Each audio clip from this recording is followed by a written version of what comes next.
How is everybody doing? Strength Chat episode 119, and today I have got a very special guest for you. Today I'm joined by a multiple world record holding powerlifter, an exercise physiologist, and a doctor of physical therapy. Today I am joined by the one and only Stefi Cohen. How are you doing?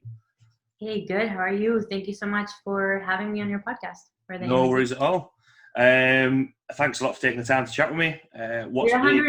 You're 119 episodes in? 119, yeah. Wow. Yeah, I didn't realise when I first set it up, it started off with me just on my phone recording myself, and then started to send out a couple of emails, and I'm always surprised when people reply back to me. So yeah, I appreciate you jumping on. What have you been up to? What's been happening in your world at the minute?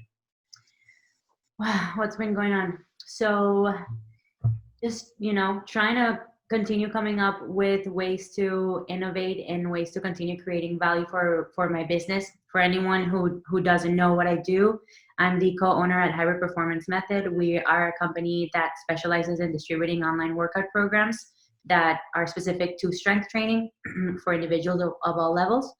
Obviously, a little bit of a curveball that got thrown at us, with people actually not having access to gyms. Certainly, signups have been lower than usual since a lot of people weren't as lucky to be able to buy equipment online with everything being sold out. Yeah. So because of that, a lot of my time has been spent on trying to think outside of the box and be creative and continue finding ways to add value, continue attracting members and keeping members happy, essentially. So lately we've developed a series of webinars, and we're getting a lot more into online education. The final quarter of the year I was intended to be spending teaching in Europe and teaching all across the States, and I don't know how likely that is at this point. So we spent over a year working on our class curriculum. Oh, wow. Offering, and it's kind of a bummer that we won't be able to tour, but yeah. Like I said, making the best out of the situation. We're looking at hosting sites to be able to still have our webinars, and I don't know, just keep finding ways to continue moving forward instead of feeling bad about the situation. Let me close my door. One. My dog is crazy. That's better. Yeah, I think at a situation now, a couple of my clients that I coach are quite lucky that they've got garage gyms, because at the start of May, myself included, it was going to be the first sort of regional competitions to qualify for the nationals. So I had a lot of lifters aiming for that. A couple of people are still being able to train in their garage, so we've still got a goal of, we might not test all on one day, but we might do maybe test squat, bench and deadlift throughout the week. But for a lot of people, and myself included, they don't have a squat rack at home or anything like that. So it has been quite challenging, because I think I've mentioned to a couple of other people that I went down to the gym when we got said lockdown was on. And I thought, what could I grab? So I grabbed the strongman log, a couple of kettlebells, a couple of bands. So trying to make the best of the situation there. And yeah, exactly like you say, trying to give people a lot more value right now. So for everyone listening who might not know your background and how you came to create Hybrid Performance and your background in training, just want to give a little bit of a background to yourself? Yeah, of course.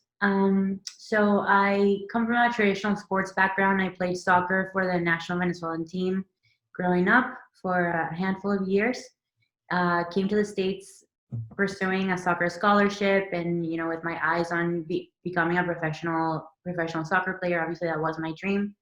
The challenges that I had to face moving to another country at 17 years old and not speaking the language fluently were difficult on me. So I put a hold on my dream of becoming a professional athlete, at least at that time. And I say put a hold because I definitely wasn't ready to necessarily give up that part of my identity that for so long I kind of associated with.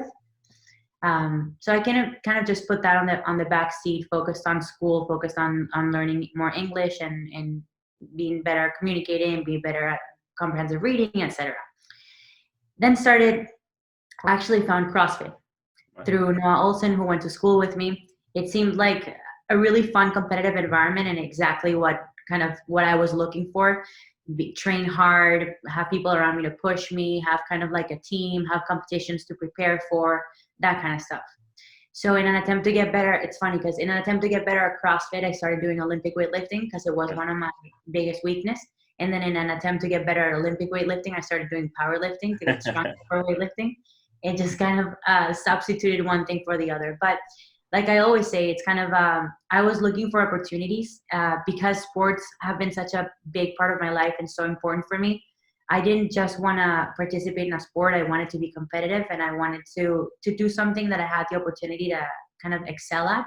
Okay. And that's why I jumped from sport to sport so often, or not so often, but when I felt like I had to, because I was chasing the opportunity, right? I was chasing the podium, and it took just a lot of introspection and really being real with myself and understanding what my abilities, skills, and talents were, as well as the amount of time that I had available for myself, because obviously that plays a role, right? Like, yeah, maybe I could have been a great CrossFitter if I had 6 or 8 hours in a day to spend in a gym and had no other responsibilities. Yeah, maybe I could have been a great weightlifter if I didn't have to go to school, or if I wasn't enrolled in a doctorate level program.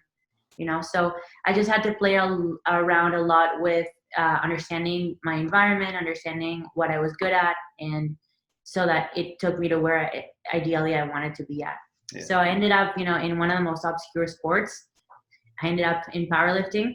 Yeah. I don't complain. I love it, and I honestly love the community. Obviously, maybe I would have liked being able to excel at a sport that was a little bit more mainstream, but this is where I'm at. I'm known for being a pretty strong powerlifter, breaking a bunch of world records, and having no limits, I guess. Yeah. So with obviously going from playing quite a lot of, I'm going to use the English term football. I don't think I can get away with calling it soccer. Was it massively different going into a CrossFit environment? Because, it's not massively known that, footballers, that yes, I do know they do strength training, but to then go into a different environment, was it massively different to what you've done before, doing a little bit more weight training? Yeah, for me it was, because, and this is also always an interesting story. Growing up in Venezuela, it's a third world country. It's we're way far behind anyone else. So when I say I was in the national team, it's definitely not what you have in your mind. Like, we used to train in the corner of like a military base on a dirt field with goals that had no nets. My coach was a 400-pound, super unhealthy, smoking dude that, like, whatever, like, he was there because he had nothing better to do, probably. When we traveled with a team, we would stay in one room for 14, 15 people. People would sleep on the floors, would travel on like messed up buses. Like, this is not what you imagine, right? And it goes without saying, we definitely did not have access to gyms or PTs or anything like that. So most of our training happened on the field. It was mainly technical, playing a lot of soccer, doing a lot of endurance, that kind of stuff.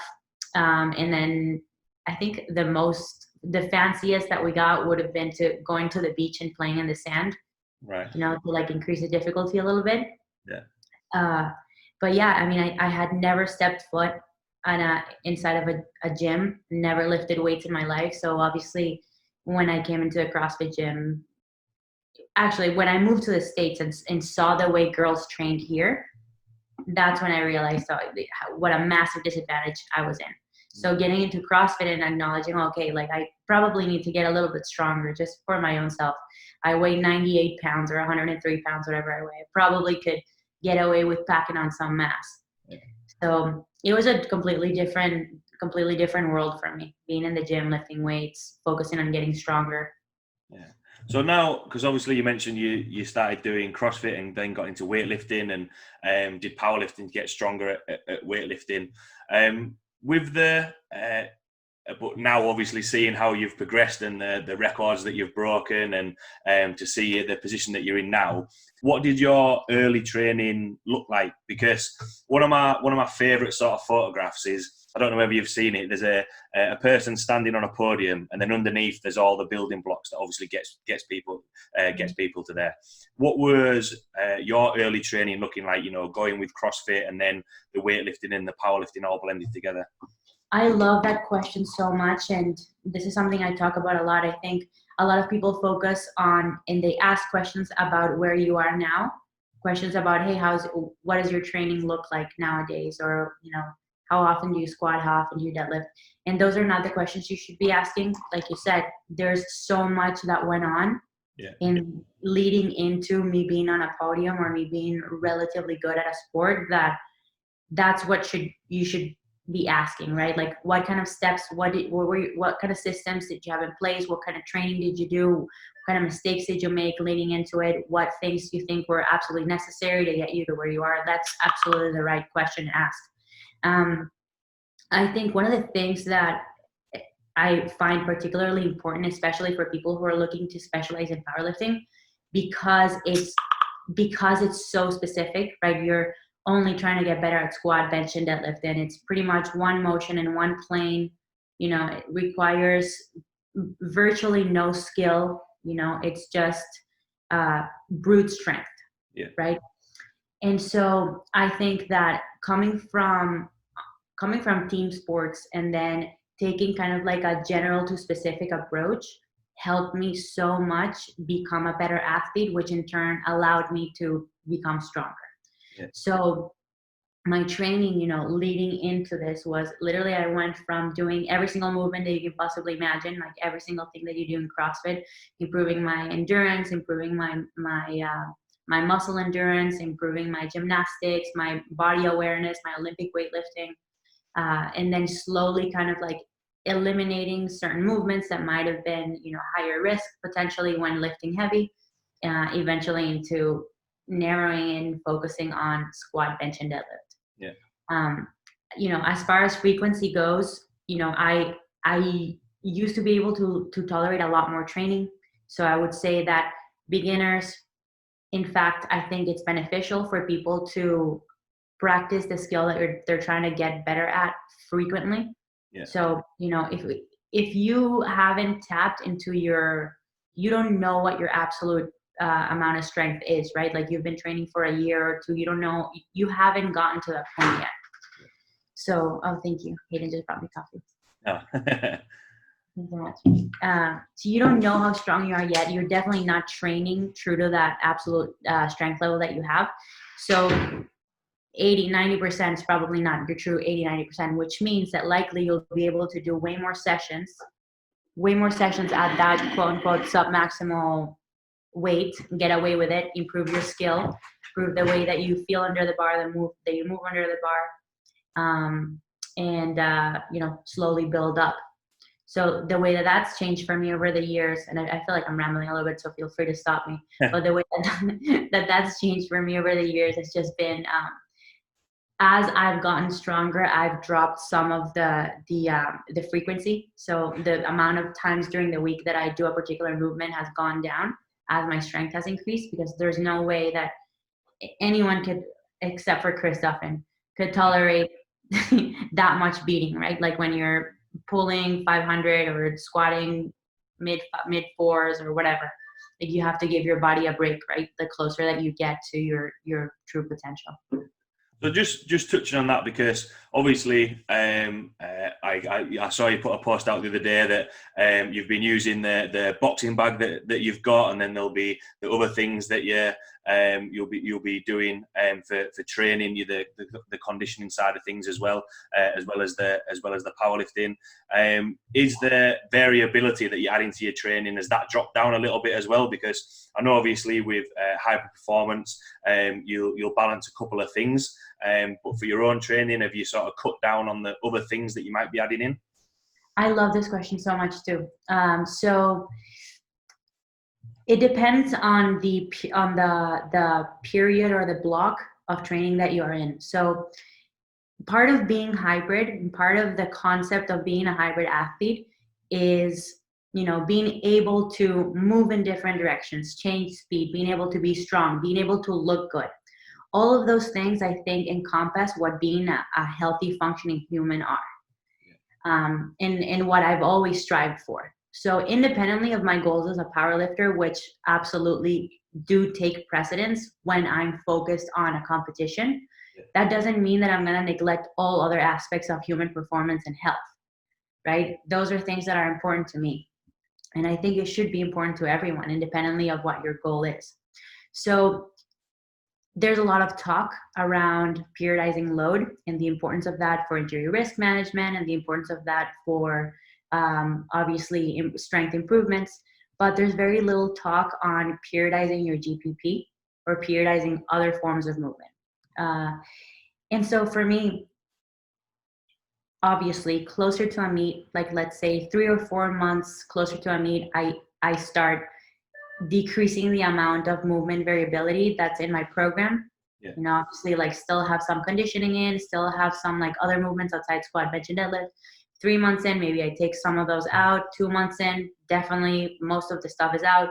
1 month in, I'm only squat, bench, and deadlift. Yeah. And then after the meet, I go back to being really general. I go back to playing sports, boxing, Muay Thai, sprinting, jumping, doing whatever it is, yoga, working more on my mobility, like whatever it is that makes me feel more human and makes me move better.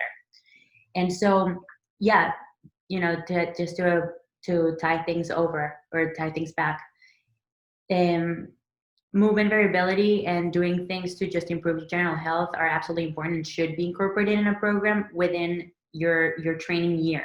Yeah. Because I think the problem with lifters is that there's no delineation of seasons, and that might be a little bit confusing. Like people think that they need to be in peak powerlifting shape all the time. The thing is that the way I see it is like when you're in peak powerlifting shape, you're at the bottom of your human shape.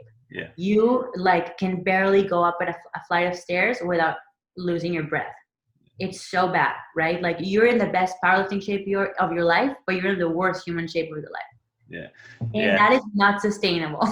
It's it makes me laugh because whenever and it's funny because now that obviously I don't have a squat rack and I can't bench.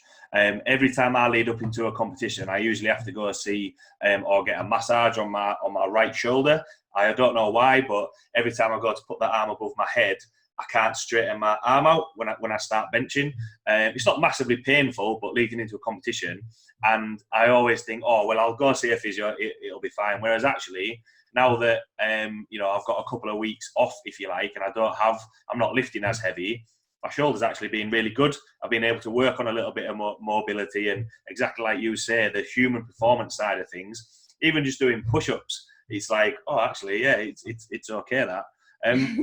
Just kind of touching on that side of things, because do you think that because obviously powerlifting is a lot more popular now, and you can see it on Instagram and all that sort of stuff, do you think that because it's a little bit more popular, people want to get too specific too soon and just think that actually all these other movements are going to be detrimental to the performance, whereas like what you said, adding them in, do you think there's not enough information on that actually adding these different movements in can actually help you get stronger for powerlifting?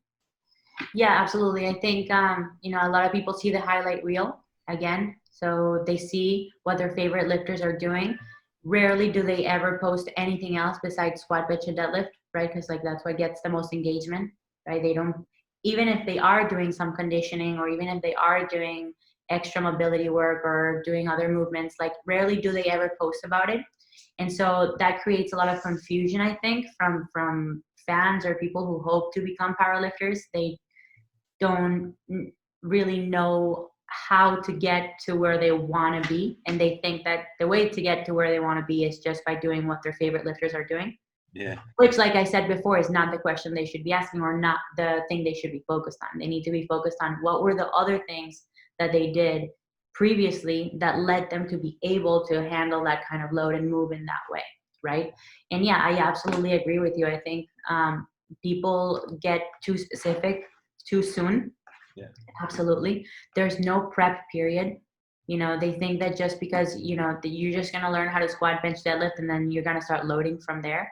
Yeah. And I could not disagree with that approach anymore. Like, I think everyone should have a general physical preparedness phase incorporated into your training program, especially beginners that are starting to get into strength training. I mean, I remember the first time I squatted, and I remember how confusing it was. Like, I had to think about it, literally, like, am I bending my knees? Is my torso forward? It was so difficult for me. Yeah. So I just think, adding a lot of different movements, improving your proprioception, improving your endurance, and improving your mobility. All of those are improving your athleticism in general, are all things that will benefit you in the future as you specialize more into powerlifting. And again, there's to answer your question or to allude to your point about misinformation. I think there is a lot of confusion. It's how many people call themselves coaches nowadays just because they do powerlifting. Yeah. You're not a coach, all right? Like, maybe you did get stronger. I don't know. Maybe you've been powerlifting for a couple of years, but I mean, that is a problem, right? And so many people are falling into the wrong hands and just following someone's program because that person was able to deadlift 500 pounds and they think that's a lot or whatever. Yeah. Just on a kind of a little bit of a tangent on there, sort of 2 points I want to touch on. There's obviously with what you mentioned there about coaches, a lot of people can just can be naturally gifted for powerlifting. They might just get underneath a bar and it just naturally comes to them. But sometimes giving them regurgitating the program that they're using to somebody else isn't necessarily going to get them stronger. That program might be designed for that athlete. And on the people who aren't necessarily doing all these different movements to start off with, I know for me, I always like to ask if people have played sports before, because I came from a rugby background. Don't play as much rugby now, and got in powerlifting because I still wanted to do something competitive. But there's a load of different movements that I did on there, which, touch wood, I haven't really had any injuries, and have gradually got a little bit stronger as I've progressed through powerlifting. But for some people who want to get involved in the gym, who might not have played sport at a younger age, they want to dive in and just be like, right, well, I want to be a powerlifter because they want to be a part of something there. Have you found as a coach yourself that people coming from different backgrounds may want to specialize a little bit more or struggle with certain movements? Yeah, for sure. I see it even more so on the Olympic weightlifting side. Yeah. I think the barrier of entry for powerlifting is a lot lower. Like, I think it's a lot easier to just put a bar on your back and squat it. But on the weightlifting side, I see this all the time on my online platform, like on the Facebook group, people who have never done a snatch before, and they're trying to follow a program, trying to increase the load every week, or like trying to find their 80% or why, right? Like, I just don't understand how that logic works. You gotta learn the rules before you break the rules. You gotta learn the movement before you try to mess it up. It's like, just start from the bar, worry about how you're moving, and do a bunch of other things, improve your fitness, because you probably literally came from sitting on the couch for the last 6 months, and then maybe we can talk about progressing. So just kind of touching on, because obviously we've spoken about the training the training side of things, and you mentioned obviously going into the gym for a first time. You mentioned there that you could maybe afford to put a little bit of muscle on or get a little bit stronger. When people are first starting out, and for yourself as well, do you think that people don't really have a set goal? They just want to, I want to get fitter, I want to get stronger, I want to put a little bit more muscle on? Or do you think sometimes people are so focused on one goal that they kind of are always chasing different things to get them to where they want to be? Does that kind of make sense? Yeah. I think I've seen and been on all of those different scenarios that you just mentioned, right? I think some people think they want something, but they don't actually know what they want. Yeah. You know, I struggled a lot with like body image issues for a long time when I was growing up, and I thought I had to be a certain weight, Yeah. you know, to feel confident. But obviously getting to that weight never made me feel confident. So I had to change the approach. Okay, maybe it's this what'll make me feel confident, and so on and so forth. Um, yeah, so a lot of times people don't even know what they want. People don't know if they want to gain weight, lose weight, burn fat, gain muscle. They don't know. Maybe they have an ideal body type or an ideal kind of role model that they want to emulate, you know, but I think there's a lot of confusion, and that's part of what being a coach, I think, is. It's trying to figure out exactly what people want and why, and trying to get to the root of that so you can better assist them, right? Like people, how many times have you seen someone that is like, I don't know, has barely worked out a day in his life and wants to be ripped? Yeah. It's like, okay, dude, listen, if you want to lose fat, you're going to have some muscle under your skin to show. So likely when you lose weight, you're going to look like a skeleton. You're not going to look like, you know, the person you're envisioning in your mind. Because that situation that actually happened to me, right? I had like all these models that I wanted to, Bella Falcone and like Michelle Lewin, that I wanted to look like, but I was a 97-pound spaghetti. What weight was I going to lose, you know? Yeah. So I think people struggle a lot with understanding what they truly want and how to get there. And I think it's part of the coach's role to figure out exactly what that might be. And I think all of the situations that you said are have been scenarios that I've either struggled with or seen in clients. So what was because obviously you mentioned starting off quite broad and then specialised within powerlifting. What was your progression of goals, if you like? Did you start off wanting to build muscle and then think, oh, actually, I want to get a little bit stronger, obviously coming from the CrossFit? What was kind of your progress through this? In powerlifting specifically? So like getting into powerlifting, that transition where you wanted to take powerlifting a little bit more seriously. Okay. Yeah. I was always focused on strength and really nothing else. Like obviously looking the par was always important to me. So that's why my diet was in check most of the time. But personally, I knew that the weight class that I was competing in was the best weight class for me to be in, you know, that 123, maybe cutting to 114. So I wasn't really focused on putting on any sort of mass. I was focused on improving my body composition through improving my diet, and then just fueling my workouts so I could get stronger. That has changed over the years a lot. But yeah, at least at the beginning, like it was just getting stronger, looking better. With just touching on the nutrition side of things, because especially, you know, at the very top level, I think more so in the powerlifting side of things, nutrition, it could be one of those things where, oh, well, I'm going to be a powerlifter and I'm just going to lift lots of heavy weight and I'm not going to necessarily focus on what I'm eating. Whereas now I think the nutritional side of things and the recovery side of things is a lot more professional in that side of things. How has your nutrition changed, or what are you focusing on when it comes to the nutrition side of things? And obviously, what do you coach on the nutrition side of things? Yeah, for sure.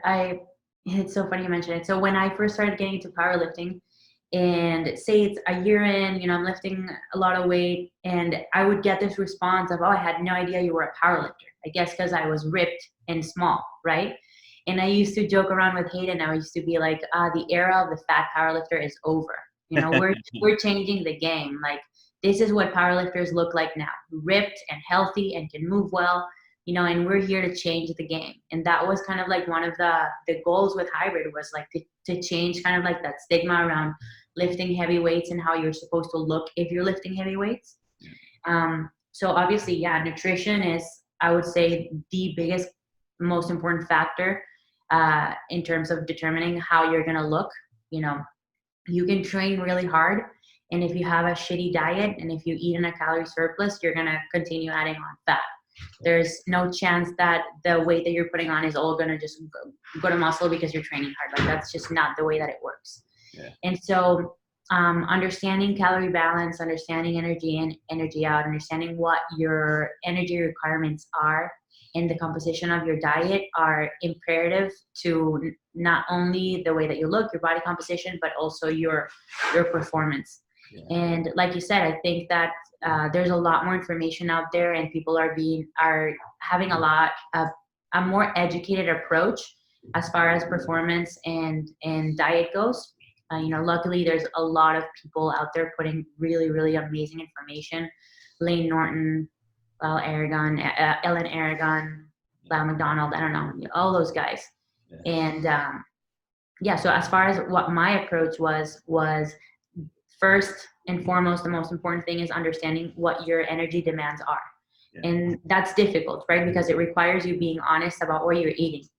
And the most common thing is people underreport their calories by something insane. I think it's like 50% they underreport their calories.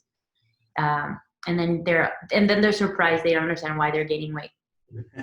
So first, being honest. Second, being really strict, especially in that period. I call it the period of discovery. Yeah. This is not what your life is going to be like. You're not going to always have to track every single calorie that you eat, but you are absolutely going to have to figure out how much energy you need to survive and to sustain your current weight, so that you can understand what's on your plate and how much you need to add or how much you need to take away. So, I spent a long time in that discovery phase. I battled with binge eating disorder. I battled with like self-image issues. And for me, that discovery period was, I think, a little bit over a year, where I had to like always be tracking my stuff and always stay on top of what I'm eating, so I didn't derail or I didn't binge or whatnot. But once I understood how much I could eat, then I could start focusing on the quality of the foods. Yeah. So that was kind of my second step, focusing on health. Okay, what are the kind of nutrients that I need in order to perform better? We talk a lot about sodium, about potassium, the balance between the two, hydration, and all of these other variables. But I think you probably have seen the nutrition pyramid, in terms of importance. Like, what is the first thing you need? Is energy balance. The second thing, timing, etc. Right? So I think when someone tries to understand their nutrition better, you should take it one level at a time. You shouldn't try to control all the variables at the same time. You should just try to understand each level one step at a time. And until you've mastered that level, then you move into the next one, into the next one, into the next one. Yeah, I think that's a good point to look at it, because while I was smiling to myself as we were chatting there, or as you were chatting there, I went up a weight class and went about it completely the wrong way. Maybe it would have been 2 years ago, and started working with a new coach, went up a weight class, and I just went about it completely the wrong way, eating anything and everything. Mm-hmm. Yes, I got stronger, but I looked back at some of the videos and I was like, no, that wasn't right. And I felt tired, I felt sluggish all the time. Whereas actually, at the next competition, or the next time I competed at nationals, I actually weighed in heavier, but I was in better shape. I wasn't tiring throughout the day. I didn't have to, keep trying to have food because I'd ate the right things on the day. In between sessions, I wasn't feeling as battered. I was going into sessions feeling a lot better. So I find it quite interesting as a coach myself, trying to learn a little bit more about the nutrition side of things, to provide a better service to my clients. That it is really important. Just because of that, you change the essentially the composition of your food, right? Like the quality. Yeah, for sure. That's, it's one thing that I love about Stan Efferding, mm-hmm. how he's been able to talk at the level of the meathead. Yeah. This is incredible what he did. He's talking at the level of the meathead and finally made them understand that even if they want to bulk and gain weight, that's totally fine. But he made them understand the importance of what they're eating. And I think the approach he took was, all right, dude, look, listen up. You want to stuff yourself up with food? This is the easiest, most digestible, easier to eat food that you can possibly eat, that won't make you feel bloated, that won't make you feel lethargic. And in the process, he's making these guys eat spinach and white rice and ground beef and orange juice and beef bone broth and fermented stuff. Like, it's so incredible, right? Like, but I think he just changed kind of like the framing of it. Yeah. Like, all right, dude, you want to stuff yourself? You want to get huge? Look, easy. Yeah, I must admit, I felt quite lucky to have Stan Eftin on the podcast, and sometimes I still listen back to that episode and try and make notes because I just think, yeah, actually that makes really really good sense. Why have I not thought about this before? Just sort of touching on that as well, and obviously you mentioned about hybrid wanting to change the game. You know, powerlifters looking the part, but also lifting quite a lot as well. Did you face any challenges with, you know, people saying, oh, well, actually, I've been eating like this for a long time and I'm still getting stronger? Did you feel it? Did you see any challenges with, you know, changing that method or getting your point across, if you like? Look, we encountered a lot of resistance on a lot of things, especially because I like to poke at people and I like to challenge, you know, the way that they think and the way that they've been doing things. I don't think that that the nutrition side was a point of confliction or a point of, you know, or created any sort of challenge. Yeah. I don't think. I think people took that one, like, I think people understood that one, especially because Hayden and I were walking the walk, right? Like we both looked ripped. We both were really strong. We can both do weightlifting and move in athletic ways. So I think that was proof was in the pudding kind of thing. We were talking the talk, walking the walk, explaining things, doing things as we went. So I think that played a lot to the credibility of what we were saying. Yeah. Was it just the training side of things then that people sort of were maybe a little bit unsure of, saying that, you know, you're doing maybe too much, or, you know, that side of things? What was that? Yeah. I think the training was a little bit more conflictive than the nutrition side. I think a lot of people were skeptical of trying to put Olympic weightlifting and powerlifting into the same training program, especially because it kind of goes against traditional programming on both ends of the spectrum. So Olympic weightlifters, they focus on snatch and clean and jerk mainly, if not only. So they rarely are pushing their strength. So the problem that we saw with that is that they are treating a skill movement as a strength movement. So I don't see the snatch and the clean and jerk as strength building exercises. Those are skill-based exercises that you improve through practice. The way that you improve your absolute strength is through strength movements like the squat, the bench, and the deadlift. Yeah. And so our approach to the weightlifting side was, all right, look, let's chill out. Especially if you're intermediate or intermediate advanced, you already know how to snatch and clean and jerk. It's like riding a bike. You'll never forget. Yeah. All right. Let's tone it down on the snatch, clean and jerk. Let's increase the amount of strength training that you're doing, so that can sustain, you know, so that can transfer over to your weightlifting.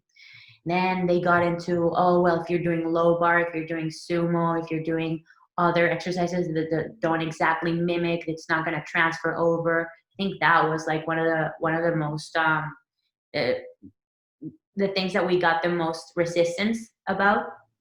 And then obviously on the other side too, why do you need to be doing overhead squats when you're a power lifter? You know, you only need to squat to 90 degrees. Like you're going to mess up your wrists. You don't have the range of motion, like whatever, you know?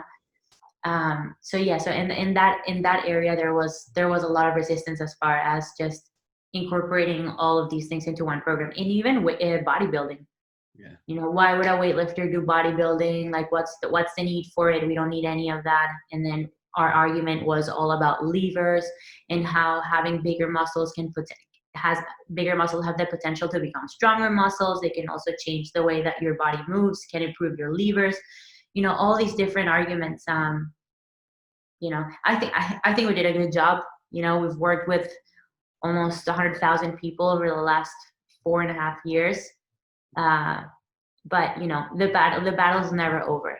Yeah, I think absolutely. And you touched on it there with yourself and Hayden. You know, walking the walk with doing it as your own training, and looking at a couple of things that you mentioned there. It's as though I quite like that saying, majoring in the minors, just picking up on, you know, small things that, oh well, why are you doing that? It might affect this, it might affect that, but and we touched on it at the start of the podcast as well. Why I set up the podcast is to speak to other coaches, other athletes, and I think, from different areas, different backgrounds, and I think you can take information and think, right, well, how can I use that?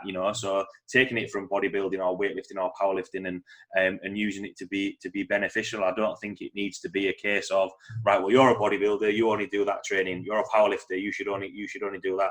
I think it's good to learn from each other. On the as you've just touching more on the specific side of the powerlifting side of things, obviously, multiple records that you've held and broken. Has your as you've refined your training over time, has it been the same program that you've been using and just increasing the weights that you've been lifting, or have you changed your programming over time? Because I know for me, I've tried quite a lot of different programs. Some I've hated but I've got stronger on, some that I've really enjoyed and had all right results on. What's your process been of sampling different programs and progressing through? So I think for the first 2 years of my career, I ran the first 12 weeks of hybrid powerlifting on repeat. Yeah. Which is pretty crazy. Have you done hybrid powerlifting? I think I've done. I signed up for it. I was there for a couple of weeks. Yeah. Okay. Well, the first 12 weeks of hybrid powerlifting are absolutely brutal. It's like a spin-off of Smolov squat. Yeah. So we took like a lot of principles from Smolov and incorporated them and made it 10 times worse. And so I ran that on repeat for 2 years and obviously saw incredible progress. And then, it obviously always gets to a point where if you do that, you start exposing other weaknesses, right? So I think after the second year, I've been just I do my own programming and I reach out to people that I trust. I've reached out to Australian strength coach, Sebastian Oreb. I've reached out to Dan Green. I've reached out to Ed Cohen, reached out to Mark Bell. I'm lucky that I can call them old friends and get a ton of guidance from them. And yeah, I mean, throughout the years, I've played a lot with adding in sessions, taking out sessions, peaking early, peaking late, deloading more, deloading less, adding exercises, taking out exercises, so many things. Add conjugate, maybe doing some west side stuff, taking out the west side stuff, just so many different things. I think the biggest mistake though that I've done was changing my training at a point where things were working. Right. Thinking that for some reason I needed to change. It was like as if almost preemptively I was expecting things to stop working. Yeah. But I made that decision too soon. Like I shouldn't have. And I think that's one of my biggest mistakes. Things were going great. I changed my program. I asked Dan to program for me, and the style just wasn't. I couldn't keep up with the intensity and the frequency, and it ended up biting me in the ass. Made a few mistakes that year, and I've still been trying to recover from that. And I think that was 2 years ago. Yeah. So don't fix something that's not broken. If it's working, keep doing it. It doesn't matter if you're running the same program on repeat. Seriously, it doesn't matter. I did it. I ran the same program on repeat for 2 years, and it was doing great. It was the second that I decided to change my approach because I thought that someone else had the answer. That I got. It's not anything against Dan. Dan is amazing, and he's smart, and he's extremely successful as a coach and as an athlete. It wasn't his fault. It was obviously there's no way to know how an athlete's going to respond to a particular training. Yeah. So ever since, and I always say this, people say that powerlifting is super easy, which I don't know, on pen and paper it might seem like it. It's just 3 exercises. You go up and down, you move the bar down and up and push it, and it seems easy, but the act of getting stronger gets increasingly difficult the more time that you accumulate under the bar, the more injuries that you pack, and the closer you get to your full potential. So training as an elite level strength athlete is one of the most complex algorithms I've ever had to solve. Right. It's like it's like you move a piece and then something else falls apart on the other side, you know? It's like playing chess all the time. Like every single thing that every single piece that you move is gonna expose you at some other point. Yeah. And every change that you make will impact you in some other way at some point in time. With the obviously with the at the very top level that you've competed at, and with the records that you've broken, have you sort of set that program to break those records and focus on that one lift, and all the other things have maybe dropped down a little bit more, or how has that kind of worked? Because I know for myself, so for example, the competition that I was heading to in May, deadlift was absolutely flying. Squat was bench was ticking across nicely, and then squat was sort of all right. It wasn't increasing as much as what I wanted, but deadlift was flying leading up to the competition. Have you found that with your training as well? Because when you see, and we've touched on it throughout the podcast, of that final video of breaking a record, everyone always wants when they first get into powerlifting, everyone wants the lifts to get up, and at the start everyone's lifts go up, but then one lift starts becoming a little bit stronger than the others. How have you found that with your training and going into the competitions that you've competed in? Yeah, so I've never given that much thought during a particular training block. Like it's inevitable that sometimes, for no reason at all, one of your lifts is going to go better than another one, and really sometimes it has no logical explanation. As long as it's not a skill issue or a technique issue, then sometimes your body does inexplicable things. So it's not something that I ever give much, I spend much energy on thinking during a training block, because I just kind of trust that everything's going to fall into place at the meet. What I've seen is sometimes, I don't know, say that my squat's going well and I'm able to push squats. Then what do you think? If I hit 500 for 2 on a Wednesday on squat and I have a heavy deadlift programmed on Saturday, how do you think that deadlift session is going to go? Probably shit. But it's at the expense of a really good squat session, right? So I'm not mad about that. I know that the only reason why my deadlift went poorly that week was because I had a really good squat session. And the way I see it, like I said, strength is a general adaptation. So if your squat is going up, likely your deadlift is also going up. It's just the adaptation is blunted by fatigue. Yeah. That's all that means. So like I said, as long as there's no technical issue, which is the case sometimes, right? Like your deadlift gets messed up. You forget where you put your hands, your feet, your forward, your chest. Like so many things can go wrong.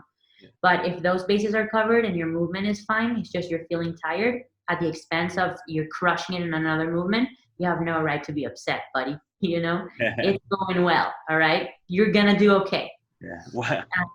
Why I was smiling through that then, because you mentioned there might be no logical explanation why one lift is just absolutely flying at the minute. And I had this conversation with a couple of my own lifters, so I'm quite glad that I wasn't going too far wrong saying that then. I just said, yeah, look, it might just be that whatever we're doing, let's keep doing it. And if squat's flying or bench or deadlift, let's just keep doing it. So, because obviously people will ask, oh, well, why is this happening, but this isn't happening? And I'm glad I wasn't going too far wrong saying that then. For sure. And then, hold on, let me add one more thing. Yeah. Obviously, if at the end of a training block or at the end of multiple training blocks, your squat is going up and your deadlift hasn't, then that obviously means that something needs to change, right? Like either you need to increase your deadlift frequency, decrease it, add more accessories, less accessories, focus on your technique, don't focus on your technique. I don't know, but something needs to change, because obviously it's not normal that after 6 or 8 months you haven't made any improvements in one lift and you've made tons of improvements in another lift.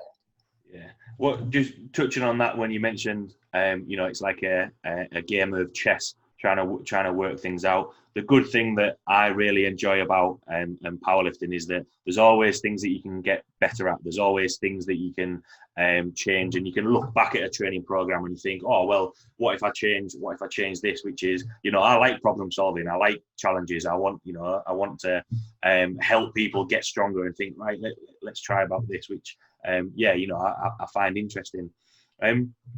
moving on from the training side of things, and one of the biggest things that I'll try and put across to the clients that I work with is obviously building, successful habits and successful behaviours to not just help them get stronger, but also keep them in the routine of training and being healthy, and like what you touched on, being a human being.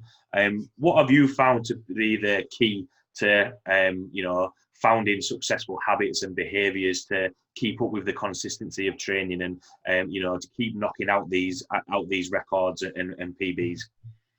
I think it's the under reliance on motivation, and the ability to ignore my feelings. Yeah. Because more often than not, your feelings don't mean shit, right? Like if you feel sad, like I don't care, you can still go and squat, or you can still get up and go for a run. Your feelings don't mean anything, and you shouldn't be relying on your motivation to do or don't do certain things. So I think the beauty of habits is their automaticity, is the fact that the more that you do them, the more ingrained they become into your routine, and the less likely you are to even give them any sort of thought. And that's kind of what's happened with me in fitness over the last 10 years. I've, no matter how I feel, no matter how many tests I have in school, no matter how many times I fought with my mom or with my significant other, or with my friend, or if I went out and drank, like I never gave myself the option to not go to the gym. So, because it's important to me, right? And I think it should be important for everyone, independently of what your goals are, because it's part of being a human. Yeah. So it's just, not relying on your motivation and not giving yourself permission or the chance to not do the things that you're committed to doing, and not doing the things that will benefit you both on the short and long term. Yeah.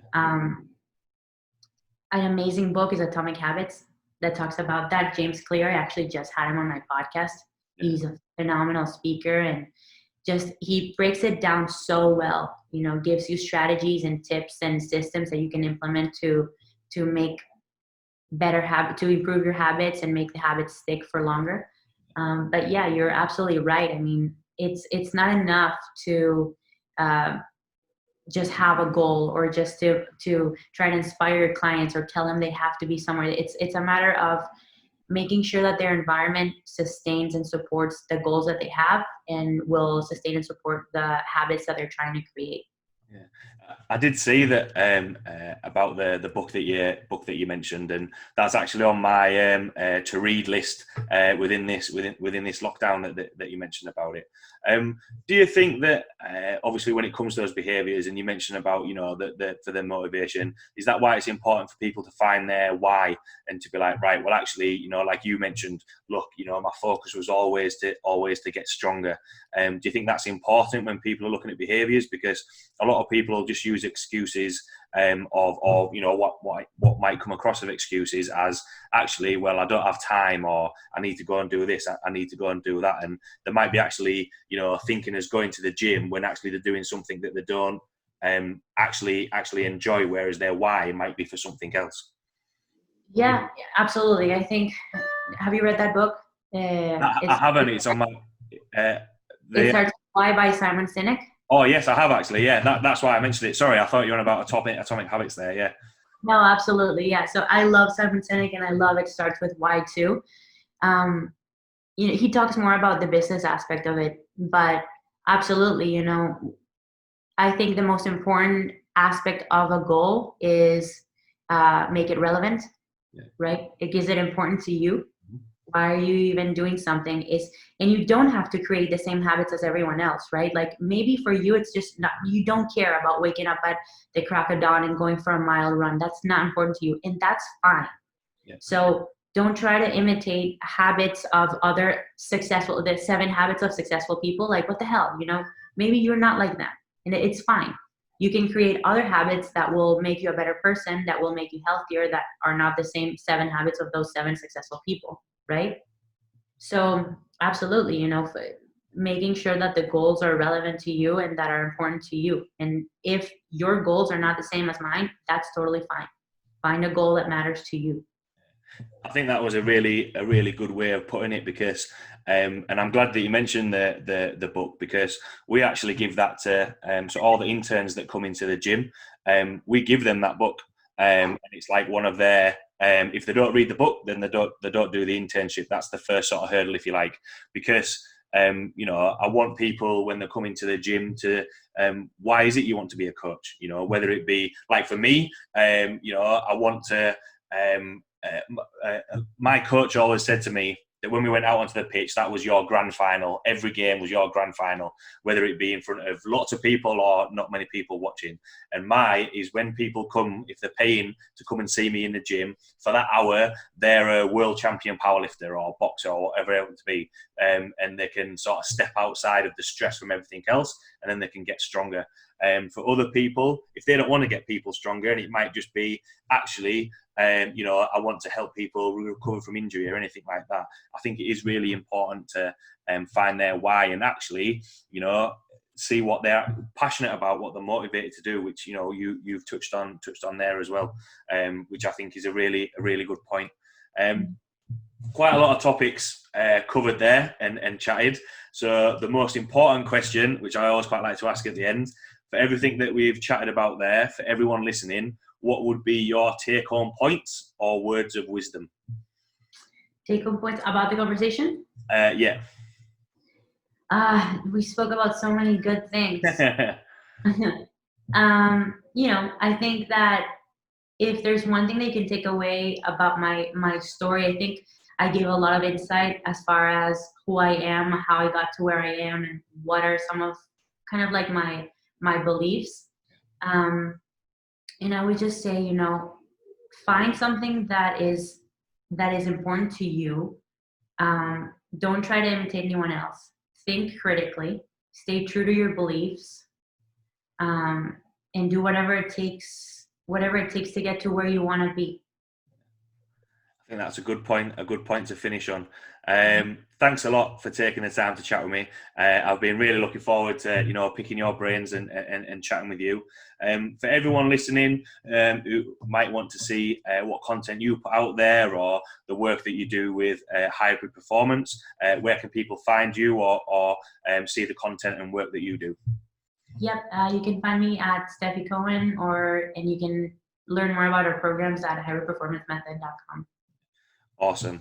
100% check out the work that Hybrid do for everyone listening. Really good content they put out there. Stefi herself put some really great content out there as well, which has helped me as a coach. Thanks a lot for taking the time to chat with me. Thanks a lot to everyone listening, and I will see you all next week.